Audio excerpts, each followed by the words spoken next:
Everything was going okay in Miami with Jimmy Butler this season. Through December 17th, they had a winning record, and Jimmy was doing Jimmy things, making the right play and finding his open teammates for dimes. Within a month, all hell had broken loose, with Jimmy being suspended no less than 3 times amidst not-so-quiet whispers that he was dogging it on the court. I went through the 2 games versus the Pelicans and Pacers to find out if that was true. But before we get completely into that, it's important to understand how we got here. Let's rewind back to June of 2024 when Shams no doubt had a source very close to Jimmy, if not the man himself. Now, I'm told Jimmy Butler is absolutely determined to have a big season next year and set himself up for a major payday in 2025 when he can sign a deal 4 years up to $240 million.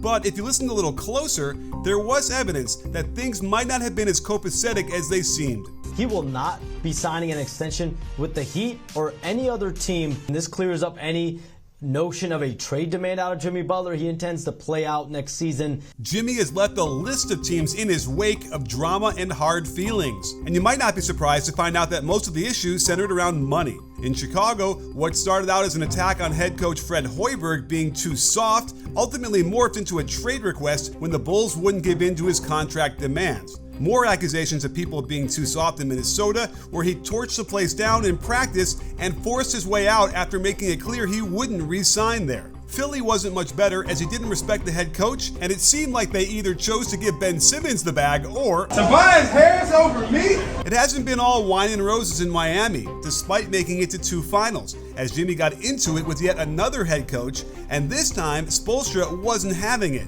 And there was a 3-punch combination that probably got Butler to this point. First, they committed a big contract to Tyler Hero after he won 6th Man of the Year, and it was clear they wanted to give him a bigger role in the offense. We'll get to that later in the video. Then they signed Bam Adebayo to a massive max contract extension for punch number 2 before Pat Riley decided to light a fuse after Butler made a relatively harmless statement. If I was playing, Boston would be at home. New York damn sure would be at home. If you're not on the court playing against Boston or on the court playing against the New York Knicks, you should keep your mouth shut.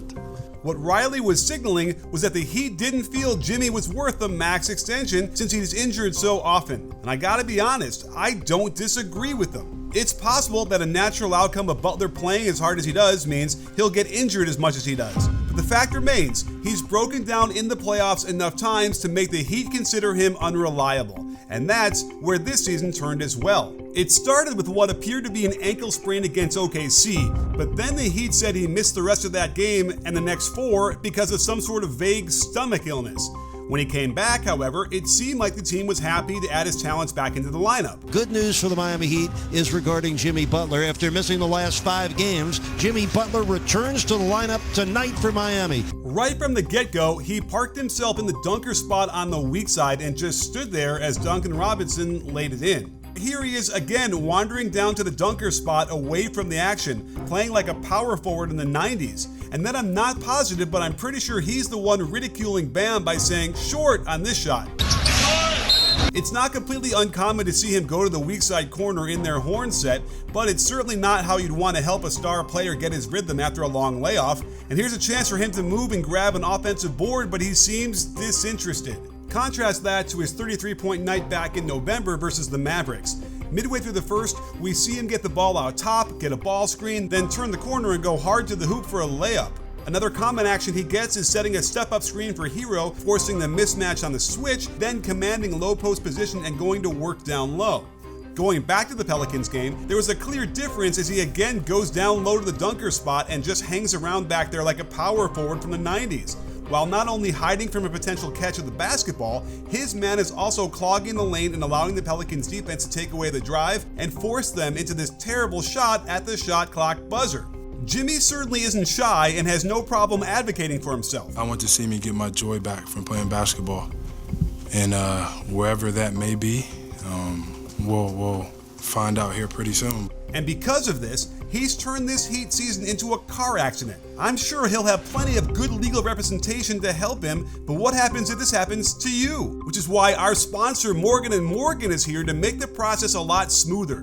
Morgan & Morgan has modernized the injury law process so you can submit a claim and communicate with your legal team all from your smartphone. With 8 clicks or less, you can upload documents, share medical records, and sign contracts all from your phone. Plus, you can text your attorney and legal team throughout the duration of your case. Best of all, the fee is absolutely free unless you win. Morgan & Morgan is a lot like Jimmy's contract since they're the biggest firm around, and his influence in the court since they win a lot. You can click on the link below to see if you have a case, and you'll get a law firm willing to fight to get the money you deserve, just like Jimmy has made his living fighting for every inch of the court while he's playing.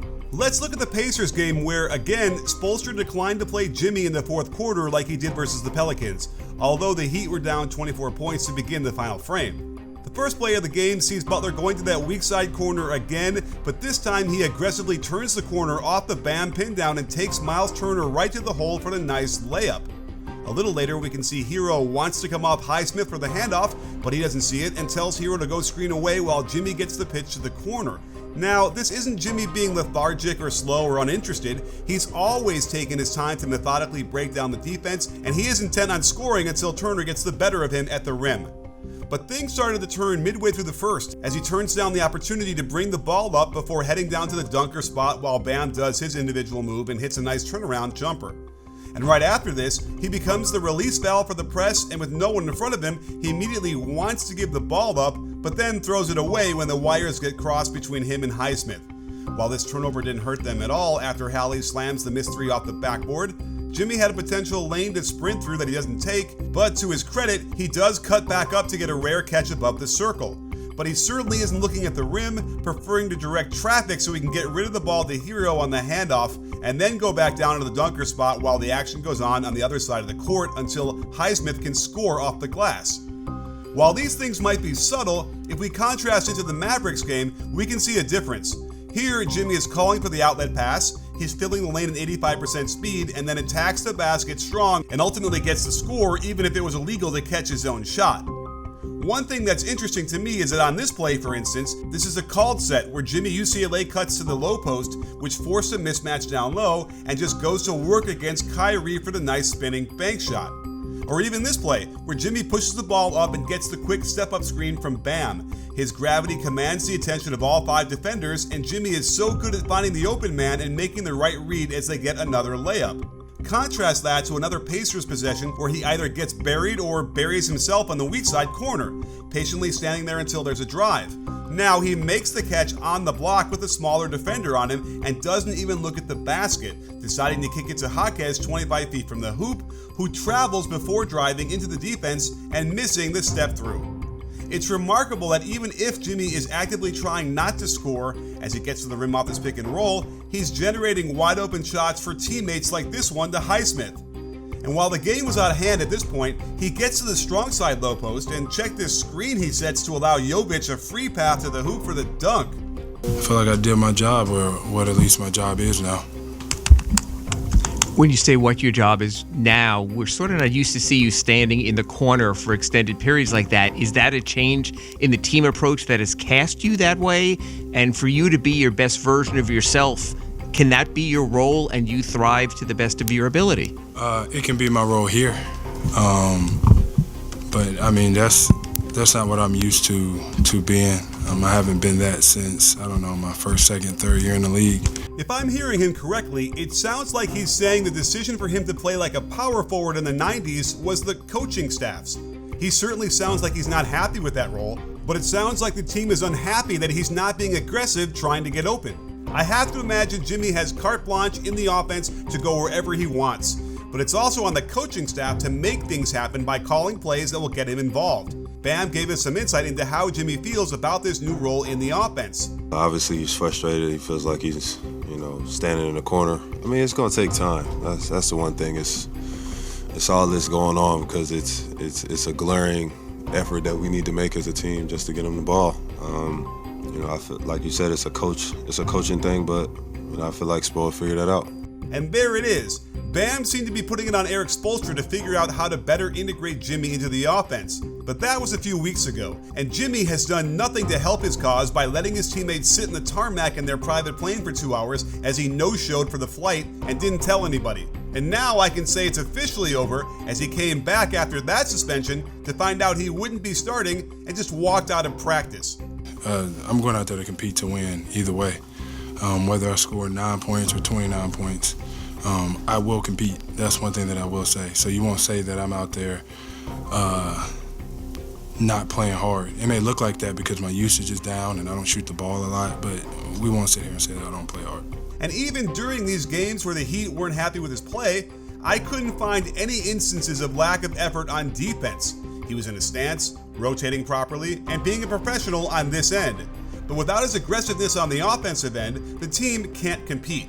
One thing that struck me is that as the team has rewarded Hero with a big extension and expanded his role in the offense, this might be the biggest issue Jimmy has. As someone who focuses on making the right play and taking the highest percentage shots, I can understand how playing alongside Hero could be a frustrating experience, since he will break off the offense often to find his own shot.